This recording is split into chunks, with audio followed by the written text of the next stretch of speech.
So things are getting worse for Diddy, as the 2Pac allegations was resurfaced today in court. After Cassie failed to secure a complete victory over Diddy with her testimony, someone goes by the name of Brian Lucky decided he gonna drag Diddy in the dirt. Bringing up the 2Pac allegations was a bold and unexpected move today. After everyone thought those conspiracies was over, now Brian Lucky is back with even more evidence.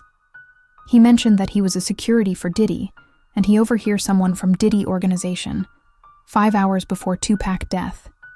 He said they was planning to stage 2Pac death, like it was a setup from a previous incident. He said everyone that time wanted 2Pac gone, even his own friends, and people at Death Row Records. 2Pac was too real, he said, speak anything on his mind, and because of that, he was a threat to everyone. So do you think Puffy was involved with the shooting? I believe so. I do believe so. I have proof, things that I could say that will back up my claim, but this is not for the world to know about. You know what I mean? It's between me and him, and only he knows. So every time he say it didn't happen, or that's the only thing that makes this become an issue to everybody. If you're gonna act like you a gangster or a G or the king of New York, I'm gonna expect that. And when you don't come through, then I'm gonna want to crush your empire. And that's what it's time for. After watching that video of 2Pac, many people believe 2Pac died with a lot of secrets. He knows a lot about Diddy, and plans he was plotting against him. Although 2Pac wasn't innocent because he'd done his fair share of drama also, but killing Diddy or Biggie Small, that wasn't a part of it. L-A-R-S? D-O-L-L-A-Z. All right, brother, thank you. Good luck to all of y'all. Brian Lucky also said, at one time Diddy wanted to leave rap after the trouble with Death Row. Everything was chaos at that time. It made Diddy a monster, he said. Diddy came into the game to make a lot of money and create hit music, but it became more than that after the Death Row situation. He scared for his life, and that put a person into a different type of reality. Diddy wanted all of them gone. This hour, new court documents show that Dwayne Keefe D. Davis accused hip-hop mogul Sean Diddy Combs of paying $1 million for the killing of rap icon Tupac Shakur. According to the court documents, Davis claims Combs paid Eric Von Martin the money. He also says that Combs offered to set up a phone call with Terrence Brown, who was the driver of the car that rolled up next to Shakur and Suge Knight on September 7th, 1996, near the Strip. Now, Davis says that he was telling on himself and not trying to provide evidence against anyone else. He's accused of orchestrating the plot to kill Shakur. A trial date has been set now for sometime in November. And Suge was fucking Puff's baby mama, and Pac was fucking her best friend. Who her best friend? Who was the best friend? Who still is her best friend? Oh, I don't know, Miss Desiree. I'm trying to get you to say it. I know, but Would she's this lady happen to be?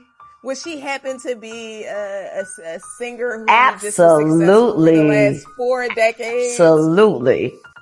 And would this singer happen to have an album titled My Life? Absolutely. You got it.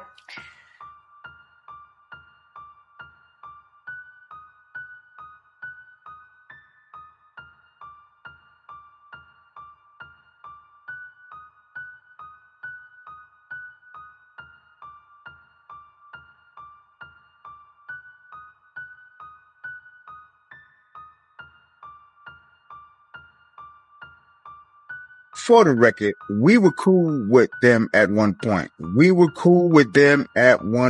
was a point where Pac was even going to Bad Boy before his relationship with Death Row. He's considering going to Bad Boy because he wanted to be on a black label. He wanted to be with his people. He wanted to be with the brothers.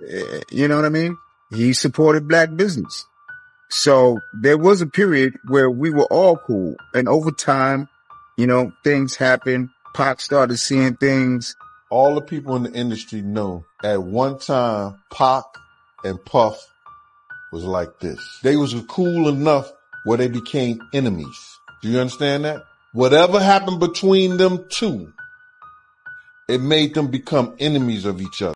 My car was in front, Biggie was in the middle, and then another security vehicle was behind, which had the off-duty officers in. And we left out of the out of the driveway of the parking lot, and we made a right. And as we made the right, we were just driving, and the vehicles were one behind each other. And I was looking straight ahead, basically, and I just heard shots ring out. And when the shots rang out, I had immediately did the human reaction. I had just ducked down, and everybody in the car ducked down. And then our car was still, had like sped off. And then I heard somebody say Biggie's car had got shot at. And so, like, while my car was moving, I had just opened the door, and the driver, he stopped, and I had jumped out, and I had ran to the car. And I had immediately did that because I knew his leg was broke, so I know there's no way he could have made it out of the car. And then when I went there to the car, I opened up the door, and he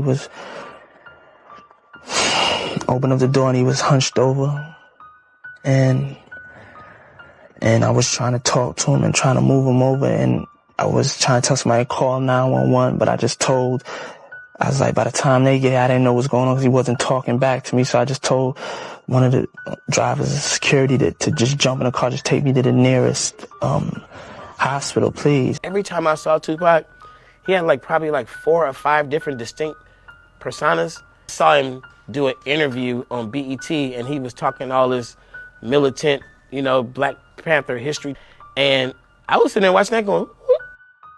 And other times he'd be like this, The glasses Tupac. So like a spiritual kind of brother who's super wise and for the ladies and shit. And I mean, it just was, I hung out with Tupac one day where, he was gangster Tupac. And I'm like, man, I was like, man, I don't know about this. He like, Tupac was in Atlanta the same time as me. We get to Atlanta the mid-90s. He was shooting cops in Atlanta. He really did that. Yeah. And he was like a mythical guy. Like Tupac would leave a trail of women who were advertising for him and shit. They was, he's that magic man. He's the kind of dude who, if we all in the room and no matter who's the hierarchy, let him talk. Don't try to out-talk. All right, man. So let me know in the comments how you feel about this, man. It is Timasu, man. Let me know how you feel about this because, to be honest, man, I got mixed feelings about the question whether to say, did he actually take out Tupac? Because remember, a lot of people wanted Tupac out at the time, man. A lot of people wanted to take Tupac life. So, to be honest, man, it could be a lot, man. Remember, even the same night, if you remember correctly,